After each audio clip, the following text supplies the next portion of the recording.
Hello बच्चों, आइए कक्षा 12 में जो हम अध्ययन कर रहे थे पवन दूतिका नामक शीर्षक से, उसमें जितना भी पढ़ चुके थे उसके ठीक आगे से फिर से आगे शुरुआत करते हैं भावार्थ समझने की। किस प्रकार हरिऔध जी ने आपको राधा जी के प्रसंग के बारे में, राधा जी और कृष्ण के बारे में जो वार्तालाप की है उस पवन दूतिका के माध्यम से उसको सब कुछ बताने का प्रयास किया है।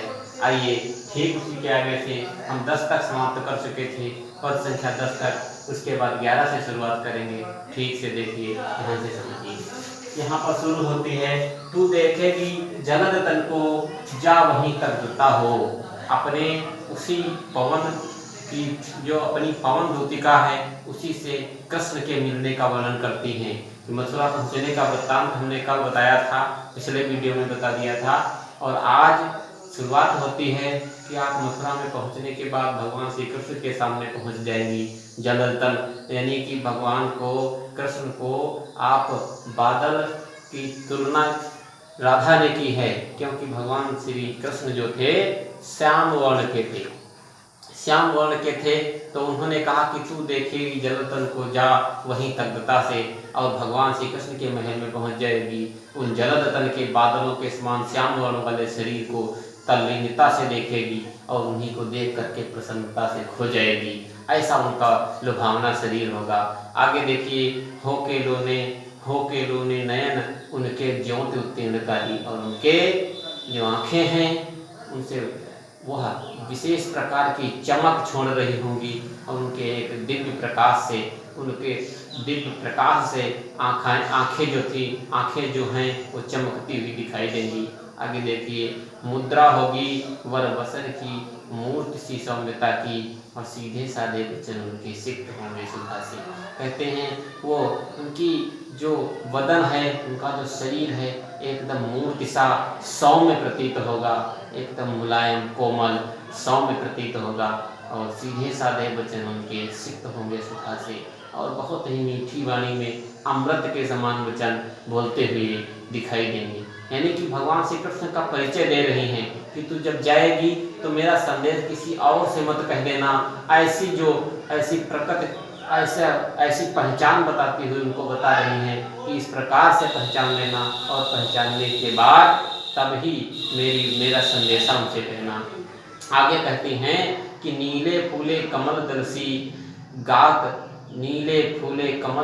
गात की श्यामता है, और नीला फूला हुआ विकसित कमल की भांति उनका शरीर है। भगवान श्री कृष्ण का पीला प्यारा वसन कटिके पहनते हैं, और पीला पीताम्बर अपनी कटिका अर्थात कमर है, जिसको पीला पीताम्बर अपनी कमर पर बांध करके रखते हैं। इस प्रकार से पहचान बताती है। छोटी काली अलग मुख की कांति बढ़ाती है, और एक काली सी लट जो मुख के पास ऐसे छूटी हुई है, वह मुख की कांति को, मुख की शोभा को बढ़िया एक सुशोभित करती है, मुख की शोभा को बढ़ाती है, और सद वस्त्रों में नवल तन की फूटती सी प्रभा है। उनके जो वस्त्र हैं, उनकी वस्त्र जो हैं एक विशेष प्रकार की आभा को छोड़ते हुए उनकी सुंदरता को बढ़ावा देते हुए दिखाई देंगे।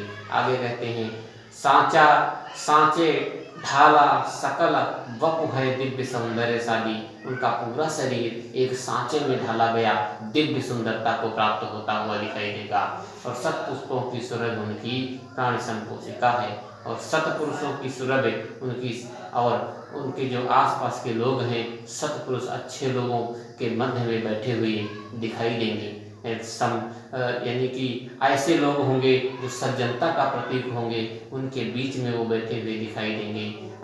दोनों कंधे वर वृषभ से हैं और बड़े ही सजीले हैं, और दोनों कंधे एक कहते हैं कि बैल के समान, जो श्वेत रंग का बैल, वृषभ का अर्थात यहाँ पर बैल ही है, और उसके समान एक सजीले और लंबे चौड़े ठीक ठाक बराबर बिल्कुल सुडौल से होंगे, यानी सुंदर कंधे हैं। कहने का अर्थ यही है कि दोनों बराबर के एकदम से ठीक प्रकार के सुंदर और सुडौल कंधे होंगे, और लंबी बाहें लंबी बाहें कलब करसी, सत्य की पेटिका है और लंबी लंबी भगवान श्री कृष्ण की बड़ी बड़ी बाहें उनके एक श्रेष्ठ बलिष्ठ होने का प्रतीक होंगी, श्रेष्ठ और बलवान होने का प्रतीक है।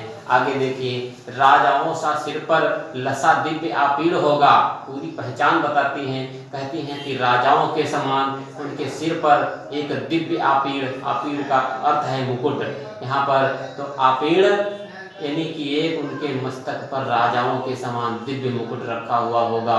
शोभा होगी उभय श्रुति में स्वर्ण के कुंडलों की, और उभय अर्थात दोनों, श्रुति अर्थात कान, दोनों कानों में दिव्य एक स्वर्ण के सोने के कुंडलों की शोभा चमकती हुई दिखाई देगी। नाना रत्ना कलित भुज में मंजू केयूर होंगे, और क्या कहती हैं, नाना प्रकार के रत्नों से जड़ित केयूर बाजूबंद जो हाथों में बंधे हुए होंगे, एक राजाओं की भांति भगवान श्री कृष्ण दिखाई देते हुए होंगे। और कहते हैं मोती माला लसित उनका कंब सा कंठ होगा, मोती माला लसित उनका कंब सा कंठ होगा, और मोतियों की माला पहने हुए दिव्य एक चमकते हुए विशेष प्रकार की मोतियों की माला पहने हुए उनका कंठ शोभायमान होता होगा।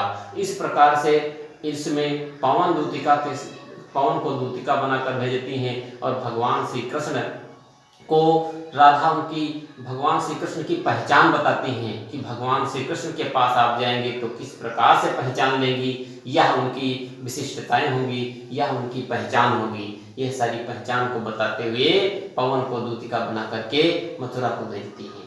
ठीक है, ठीक से समझ में आया होगा। आज सिर्फ इतना ही, धीरे धीरे आपको पूरा पाठ पढ़ाया जाता रहेगा। किसी भी दिक्कत के लिए ग्रुप के माध्यम से पूछ भी सकते हैं। धन्यवाद।